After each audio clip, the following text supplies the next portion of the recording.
Guys, so ಇವತ್ತು ನಮ್ಮ ಹಿಮಾಲಯನಲ್ಲಿ ಫೋಕ್ಸಿಲ್ ಪ್ರೊಟೆಕ್ಟರ್ನ ಹಾಕೋಣ. ಓಕೆನಾ, ಇದನ್ನ ನಾನು ಅಮೆಝಾನಿಂದ ತರಿಸಿದ್ದೀನಿ. ಬಿಕಾಸ್ ಬೇರೆ ಕಡೆ ಎಲ್ಲ ನಾನು ಇನ್ ಕೇಸ್ ಚೆನ್ನಾಗಿಲ್ಲ ಅಂದರೂ ರಿಟರ್ನ್ ಮಾಡೋದ್ರ ಬಗ್ಗೆ ಅಷ್ಟೊಂದು ಶ್ಯೂರಿಟಿ ಇರಲಿಲ್ಲ. ಹಾಗಾಗಿ ನಾನು ಅಮೆಝಾನಲ್ಲಿ ಆರ್ಡರ್ ಮಾಡಿದ್ದೀನಿ. ಇದು ಬಂದು ಈ ರೀತಿ ಬರುತ್ತೆ. ಒಂದು ಸೆಕೆಂಡ್. ಸೊ ಈ ರೀತಿ ಇರುತ್ತೆ. ಬೇಸಿಕ್ಲಿ ಇದ್ರೊಳಗೆ ನಿಮಗೆ ಜಿಪ್ ಟ್ಯಾಗ್ ಕೊಟ್ಟಿರ್ತಾರೆ, ಅದನ್ನ ಇಲ್ಲಿ ಇನ್ಸರ್ಟ್ ಮಾಡಿ ಹಾಕೋಂಥದ್ದು. ಓಕೆ, ಸೊ ಕ್ವಾಲಿಟಿ ವೈಸ್ ಸ್ವಲ್ಪ ಎಕ್ಸ್ಪೆನ್ಸಿವ್ ಇದೆ. ಆಲ್ಮೋಸ್ಟ್ ₹700 ಇದು. ಸ್ವಲ್ಪ ಎಕ್ಸ್ಪೆನ್ಸಿವ್ ಇದೆ, ಬಟ್ ಪ್ರೊಟೆಕ್ಷನ್ಗೆ ಇರುತ್ತೆ, ಹೆಲ್ಪ್ಫುಲ್ ಆಗುತ್ತೆ ಅಂತ ತೊಗೊಂಡಿರೋದು. ಸೊ ಇನ್ಸ್ಟಾಲ್ ಮಾಡಿ ತೋರಿಸ್ತೀನಿ ಹೇಗಿರುತ್ತೆ ಅಂತ. Okay, let's go.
ಸೊ ನೋಡ್ಬೋದು, ಫೋಕ್ ಪ್ರೊಟೆಕ್ಟರ್ಸ್ನ ಇನ್ಸ್ಟಾಲ್ ಮಾಡಿದ್ದೀನಿ. ಸೊ ಲೆಫ್ಟ್ ಸೈಡ್ ತುಂಬ ಈಸಿ ಇದೆ, ರೈಟ್ ಸೈಡ್ ಸ್ವಲ್ಪ ಕಷ್ಟ ಇದೆ. ಬಿಕಾಸ್ ಇದನ್ನ ರಿಮೂವ್ ಮಾಡಿ ಹಾಕಬೇಕಾಗತ್ತೆ. ಆ್ಯಂಡ್ ಅದಕ್ಕೆ ಕೇಬಲ್ಲು ಬೆಂಡ್ ಆಗೋದಿಲ್ಲ. ಸೊ ಅದು ಸ್ವಲ್ಪ ಕಷ್ಟ ಆಗುತ್ತೆ, ಸ್ವಲ್ಪ ನೋಡಿಕೊಂಡು ಹಾಕಬೇಕಾಗುತ್ತೆ. ಸೊ ಲೆಫ್ಟ್ ಸೈಡ್ ಬಂದು ವೆರಿ ಸಿಂಪಲ್ ಇದೆ, ಈಸಿಲಿ ಅವ್ರು ಕೊಟ್ಟಿರೋದ್ರಲ್ಲಿ ಹಾಕ್ಬೋದು. ಸೊ ಜಸ್ಟ್ ನಾನು ಒಂದು ರೈನ್ ಆದಮೇಲೆ ಸಿಟಿಲಿ ಓಡಿಸಿರೋದು ನೋಡ್ಬೋದು, ಗಾಡೀಲಿ ಎಷ್ಟು ಡರ್ಟ್ ಎಲ್ಲ ಆಗಿದೆ ಅಂತ ಮಳೆ ಆದಮೇಲೆ ಓಡಿಸಿದ್ರೆ. ಸೊ ಇದೆಲ್ಲದರಿಂದ ಶಾಕ್ ಅಬ್ಸರ್ವ್ನ ಪ್ರೊಟೆಕ್ಟ್ ಮಾಡುತ್ತೆ ಇದು. ಓಕೆನಾ, ಪ್ರೊಟೆಕ್ಟರ್ಸ್ ತುಂಬ ಇಂಪಾರ್ಟೆಂಟ್. ಬಟ್ ಇದ್ರದ್ದು ಲೈಫ್ ಎಷ್ಟಿದೆ ಅಂತ ನನಗೆ ಗೊತ್ತಿಲ್ಲ. ಇನ್ ಕೇಸ್ ಫ್ಯೂಚರಲ್ಲಿ ನಾನು ಹೇಗಿರುತ್ತೆ ಏನೋ ಅಂತ ಅಪ್ಡೇಟ್ ಮಾಡ್ತೀನಿ.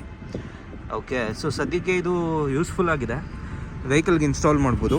ಇನ್ ಕೇಸ್ ನಾನು ಮಾಡಿರೋದು ಎಲ್ಲ ಮಾಡಿಫಿಕೇಷನ್ಸ್ ಅಥವಾ ಅಡಿಷ್ನಲ್ ಆಕ್ಸೆಸರೀಸ್ ಬಗ್ಗೆ ಡೀಟೇಲ್ಸ್ ಬೇಕು ಅಂದರೆ ಕಮೆಂಟ್ ಮಾಡಿ.